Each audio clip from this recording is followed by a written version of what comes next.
Welcome back to Ready Player None, the only podcast that says Star Wars.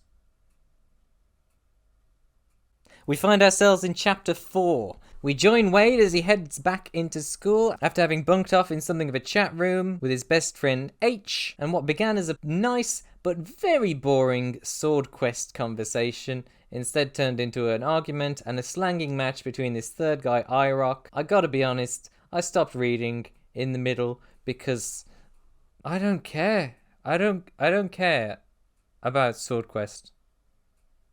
I don't.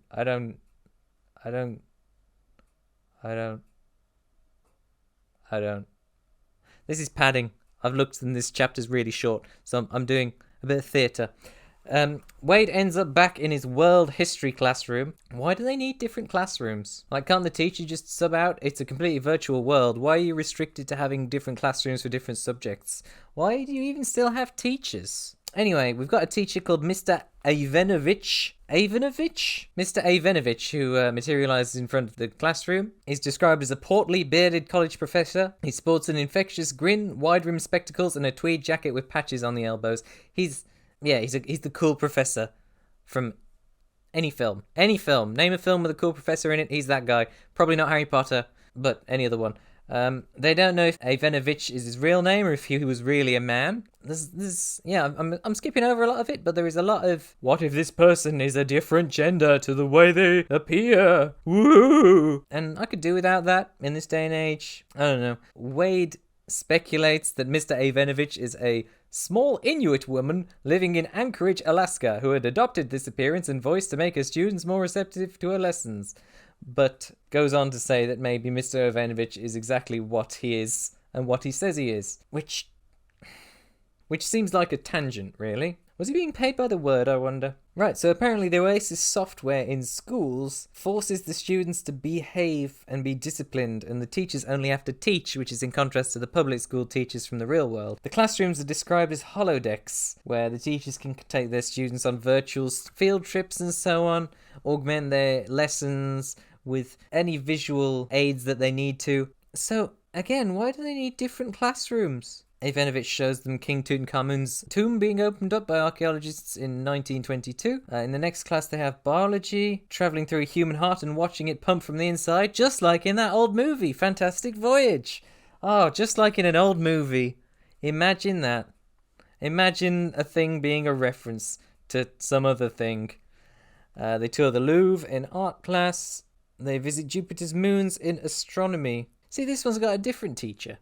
Have they been travelling between classrooms? I'm getting really hung up on this, and it's because there's only like 5 pages to this chapter. It's half the length of anything I've read so far. So they stop for lunch, and Wade eats a protein bar. In real life, he's permitted to go off-world. All the things are on different planets, but he doesn't have the money to do so. Yeah, so logging into the Oasis is free, but travelling around inside it isn't. So it's a freemium game. Did they have freemium games when this book was first produced? Are there microtransactions? Is this a cautionary tale of where the world may end up with insert reference to relevant Activision? Let's say Activision.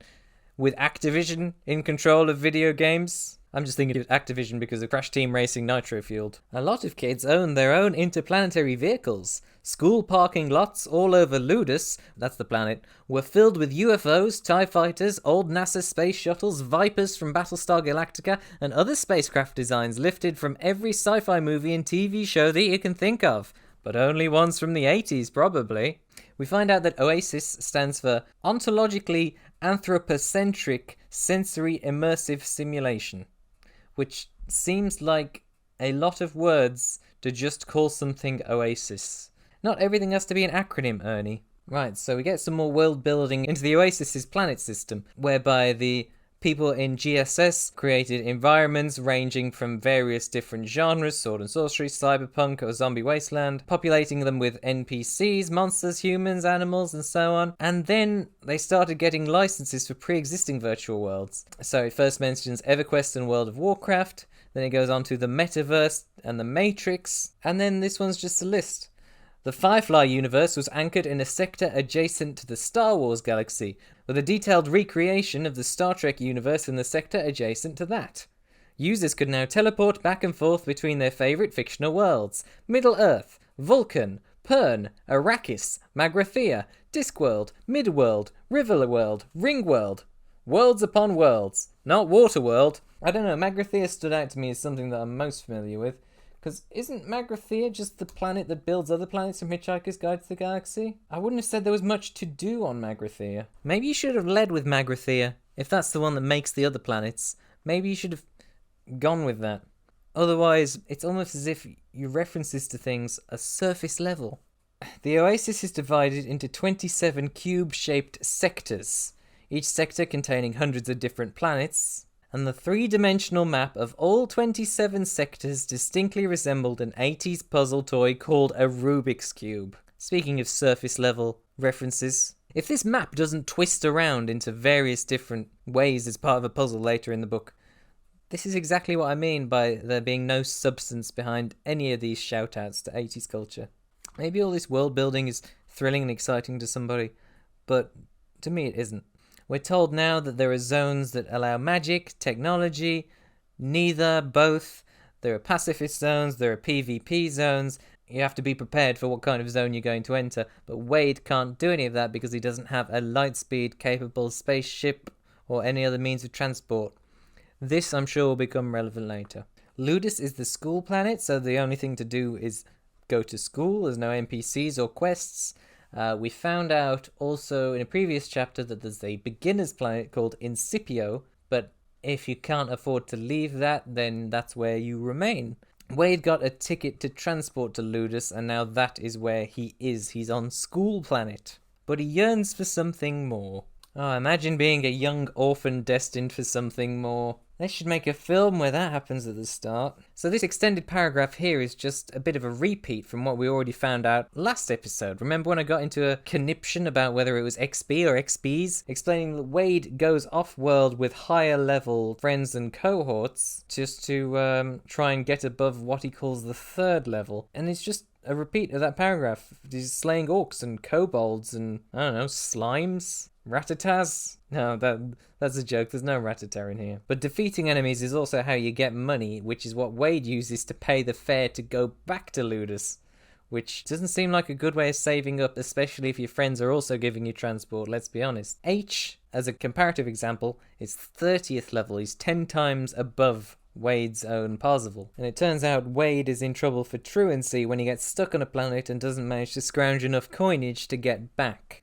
And so Wade remains without any money, insufficient funds to go out into space. When he does catch a lift, he's got insufficient money to come back. And because of the recession, there aren't any jobs in or outside of the Oasis to help bolster his funds. So he's just surviving through handouts and kindness of his fellow students, whilst all the while being derided for having such low-level gear and skins. And that is where chapter 4 is. I thought we were going to have an interesting bit about a college professor, but instead it was mostly about school. There's a parallel to be drawn. Wade's stuck on the school planet. He's unable to get anywhere and do anything, and he's waiting for his life to kick in. Just like how I'm 5 chapters in, and I'm waiting for this book to do something interesting. Funny how that works out, isn't it? Okay, that wraps up this episode. Before next episode, I want you all to leave me a comment telling me what your least interesting licensed planet to go to would be. What's your favourite pop culture planet that you can go to, but it's not very good because it's filmed in a quarry in Cornwall? Mine would be... I can't even think of a good punchline. Mine would be... Traken, where only one thing ever happened and there aren't any zoos. Okay, I've been Gherkin. You can find me on Twitter at The Last Gherkin on Tumblr, The Last Gherkin on YouTube, where you can watch this with subtitles, and thelastgherkin.podbean.com for the audio version. Okay, till next time, go away.